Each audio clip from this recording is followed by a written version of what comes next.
नमस्ते दोस्तों, आप सभी लोग कैसे हैं। आशा करती हूँ स्वस्थ और मस्त होंगे। इस समय बारिश का सीज़न चल रहा है दोस्तों।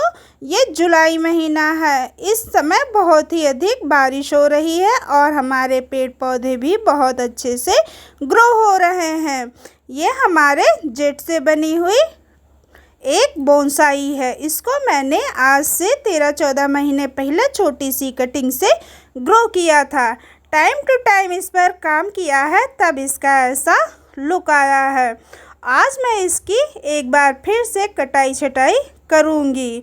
यही मैं आपके साथ शेयर करूँगी कि इसको मैंने किस तरीके से मेंटेन किया हुआ है और इसकी कटाई छटाई करते समय किन किन बातों का ध्यान रखना चाहिए दोस्तों। कितनी अच्छी तरीके से इसकी ग्रोथ हो रही है। अब ये ग्रोथ डिसेब हो रही है। हमने जो इसको सेब दिया था उसको बिगाड़ रही है, इसलिए इसकी कटाई करना बहुत ही ज़रूरी हो गया है। चारों तरफ से ये बहुत ही ग्रो हो गई है। जब अधिक ग्रो हो जाती है तब ये देखने में अच्छी नहीं लगती है। इसका शेप तो बिल्कुल पता ही नहीं चलता है। इस समय बारिश हो रही है और ह्यूमिडिटी भी बहुत अच्छी है, तो इसलिए इसकी ग्रोथ बहुत ही तेज़ी से होती है। कटाई छटाई करने के लिए दोस्तों हमने एक लिया है कैंची। इसको अच्छी तरीके से धुल लिया है क्योंकि मेरे पास सैनिटाइज़र वगैरह नहीं है, इसीलिए इसको साफ पानी से धुल लिया है। अब मैं इसकी कटाई छटाई कर रही हूँ। अगर आपके पास सैनिटाइज़र है तो आप जो है उससे सैनिटाइज़ कर लीजिए, उसके बाद में इसकी कटाई छटाई करिए। कटाई छटाई करते समय हमें अपने पेड़ का जो भी सेब हमने दिया है उसको ध्यान में रखते ही इसकी प्रूनिंग करनी चाहिए, नहीं तो फिर सारी सेब बिगड़ जाएगी, देखने में भी अच्छी नहीं लगेगी और उसकी ग्रोथ होने में भी टाइम लगेगा। मतलब एक चीज़ बनी हुई बिगड़ जाए तो उसको सही करने में थोड़ा सा तो टाइम लगता ही है दोस्तों। इसलिए ध्यान से जैसा आपने सेब सोचा हो उसको अपने दिमाग में रखते हुए आप इसकी कटाई छटाई करिए। अगर आप न्यू बिगनर हैं, मतलब नए हैं, पहली बार ऐसा कुछ कर रहे हैं, तो आप कटाई छटाई करने से डरिए बिल्कुल भी नहीं। आप जैसे काम करेंगे वैसे वैसे आप इसमें माहिर होते चले जाएंगे दोस्तों। बस मैं इसमें कुछ ऐसी बातें बताऊंगी कि जिसको आप ध्यान में रखिएगा। जो भी सेब आपने दिया हुआ है दोस्तों, अगर उसके ट्रंक के पास में कोई भी नई ग्रोथ आती है, अगर आप उसको एक ब्रांच का रूप देना चाहते हैं तो उसकी ग्रोथ को रहने दीजिए। अगर नहीं रखना चाहते हैं नई ब्रांच तो आप उसको वहाँ से हटा दीजिए। उसके मेन ट्रंक पे कोई भी ग्रोथ हो तो उसको तुरंत ही हटा दीजिए, वो हमारे बोनसाई का शेप ख़राब कर देती है। पहली बात तो ये हो गई। और दूसरी बात दोस्तों, जड़ों के पास से भी कभी कभी ग्रोथ न्यू निकलने लगती है, वहाँ से भी इसको निकाल दीजिए। और जितनी भी टहनियाँ नीचे की तरफ ग्रो करती, जैसे ये टहनी है नीचे की तरफ ग्रो कर रही है, तो नीचे तो इसका कोई काम नहीं है, इसलिए इसको भी काट देंगे। नीचे से बिल्कुल ही जितना भी स्पेस है वो साफ़ रखेंगे बिल्कुल ही। और कटाई छटाई करने के बाद में इस तरीके से पेड़ को हिला दीजिए, जिससे कि इसमें जो भी कटी हुई कटिंग या पीली पत्तियां जो भी हैं वो सभी हट जाएं। और कटिंग करने के बाद में दोस्तों जो भी पत्तियां गिर जाती हैं, ब्रांचें गिर जाती हैं, उनको जो है यहाँ से गमले से हटा दें, अन्यथा फिर यहीं पे ये सड़ेंगी गलेंगी और मतलब फिर दिक्कत करेंगी पैदा। इसलिए ऐसी गलती मत करिए, क्योंकि बारिश का महीना है तो थोड़ा सा ध्यान रखिएगा, क्योंकि मॉइस्चर जो है इतनी जल्दी सूखता नहीं है। ये हमारा दूसरा पेड़ है, इसका भी ट्रंक देखिए दोस्तों कितना अच्छा और कितना मोटा हो गया है। इसको भी मैंने एक छोटी सी ही कटिंग से लगाया हुआ था और इसकी ग्रोथ देखिए दोस्तों बिल्कुल ही शानदार, देखने में बहुत ही सुंदर लग रहा है। ये हमें बहुत ही पसंद है और इसकी रूट्स पे भी मैंने काम किया है, जिससे कि इसकी रूट्स भी ओपन रूट हो गई हैं बिल्कुल ही। और देखने में इसकी रूट इस तरीके से बहुत ही सुंदर और इसको अट्रैक्टिव बनाती हैं। अगर दोस्तों आप इस तरीके की रूट चाहते हैं अपने बोनसाई में, तो इस पर भी मैंने एक वीडियो डाल रखा है कि लॉन्ग वीडियो है कि आप इसकी रूट को कैसे ओपन रूट कर सकते हैं।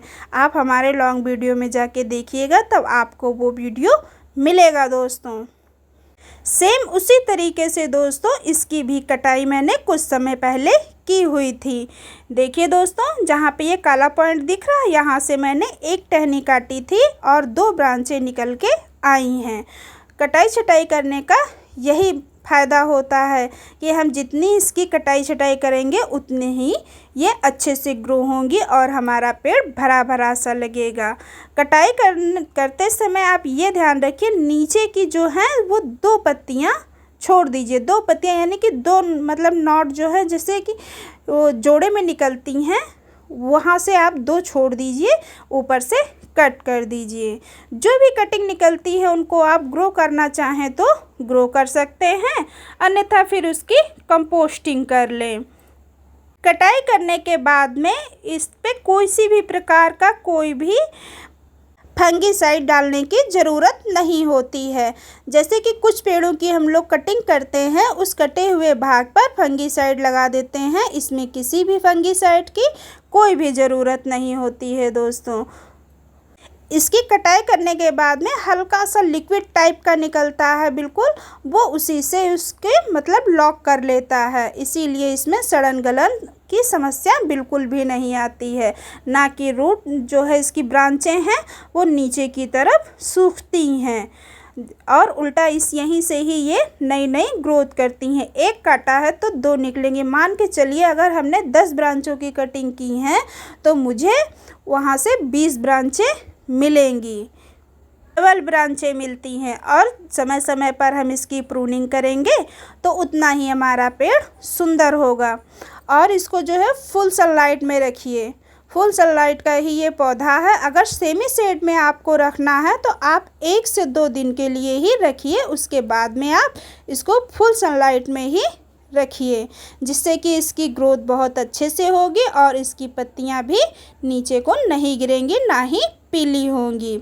ये भी मैंने आज से 3 महीने पहले छोटी सी कटिंग लगाई हुई थी अपनी बेस्ट गुल्लक में। घर में गुल्लक थी, वो फूट गई थी, तो कोई भी मतलब नहीं स्पेस था, तो मैंने इसी में हल्का सा सुराख कर कर मिट्टी डालकर लगा दिया। ये भी एक आगे चलकर बहुत ही अच्छा सा छोटा सा बोनसाई बन जाएगा। इसकी बोनसाई बनाने में हमें ज़्यादा समय भी नहीं लगता है और ज़्यादा किसी केयर की ज़रूरत भी नहीं होती। बस इसको ओवर वाटरिंग से बचाना होता है और सेमी शेड में इसको मत रखिए। अगर सेमी शेड में रखेंगे तो ये ख़राब हो जाएगी। हमारी जितनी भी जेट की बोनसाई हैं और जितनी भी टोपियारी हैं, वो चाहे सर्दी हो, गर्मी हो, बरसात हो, वो फुल सनलाइट में ही रखी रहती हैं। मैं कहीं भी इनको दूसरी जगह शिफ्ट नहीं करती हूँ, क्योंकि हमारे टेरेस गार्डन में ऐसी कोई जगह भी नहीं है और मैं रखती भी नहीं हूँ। बस मैं मिट्टी बनाते समय इनकी मिट्टी ऐसी बनाती हूँ कि इसमें पानी बिल्कुल भी ना रुके। लेकिन जब लगातार बारिश होती है तो हल्की हल्की सी काई लगने लगती है, लेकिन इससे फ़र्क नहीं पड़ता ज़्यादा।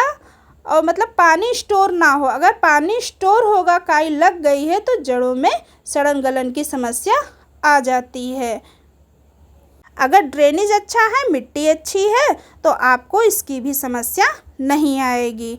अगर दोस्तों आप हमारे चैनल पर पहली बार आए हैं तो हमारे चैनल को सब्सक्राइब कर लीजिए और बेल आइकन को भी दबाना ना भूलिए, जिससे कि मैं कोई भी वीडियो डालूं तो उसका नोटिफिकेशन आप तक तुरंत ही पहुंच जाए। दोस्तों अगर आपको हमारी वीडियो ज़रा सी भी अच्छी लगी हो तो आप हमें छोटा सा कमेंट ज़रूर करिएगा और लाइक करना ना भूलिएगा। ये जितनी भी कटिंग निकली हुई है दोस्तों, इसको मैं ग्रो कर लूँगी और जो बचेंगी उसको मैं कंपोस्टिंग कर लूँगी। मैं बाहर कुछ भी नहीं फेंकती हूँ और इसकी छोटी से छोटी कटिंग ग्रो हो जाती है। ये सक्लेंट वैरायटी का पौधा ये पत्तियों से भी ग्रो हो जाता है दोस्तों।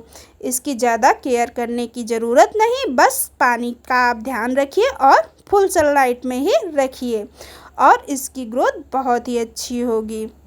नमस्ते।